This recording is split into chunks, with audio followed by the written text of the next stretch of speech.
Hello guys, আসসালামু আলাইকুম। তো দেখেন আমরা যেভাবে পুটিং কাটার পরে যেভাবে ঘষি আর কি, যে দেখেন আমরা মেশিন দিয়ে ঘষতেছি, তারপরে আবার লাইট ধরে চেক করব।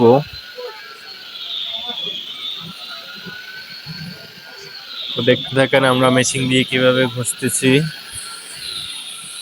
যে বারবার করে ঘষা দেওয়া হচ্ছে, ডাবল ডাবল অনেক জায়গায় 3-4 বার কইরাও দেওয়ার প্রয়োজন হয়।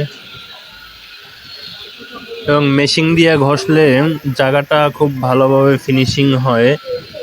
যদি মেশিন দিয়ে ঘষার পরে লাইট দিয়ে চেক করতে হয়, যদিও বেশি একটা প্রবলেম থাকে না, সামান্য 2-1 জায়গায় যদি বেশি ছিদ্র থাকে বা কোনো জায়গা দিয়ে ঠালা থাকে, হয়তো বা সেই সব জায়গায় মেশিনের ঘষাটা লাগে না, সেই জন্য লাইট দিয়ে চেক দিয়ে ওই জায়গাটায় আবার হাত দিয়ে ঘষা দিয়ে দিতে হয়। যে পাশেই দেখতে পাচ্ছেন যে লাইট ধরে কিভাবে চেক করা হচ্ছে এলইডি লাইট দিয়ে, ঠিক ওইভাবেই এগুলো আমরা চেক করব।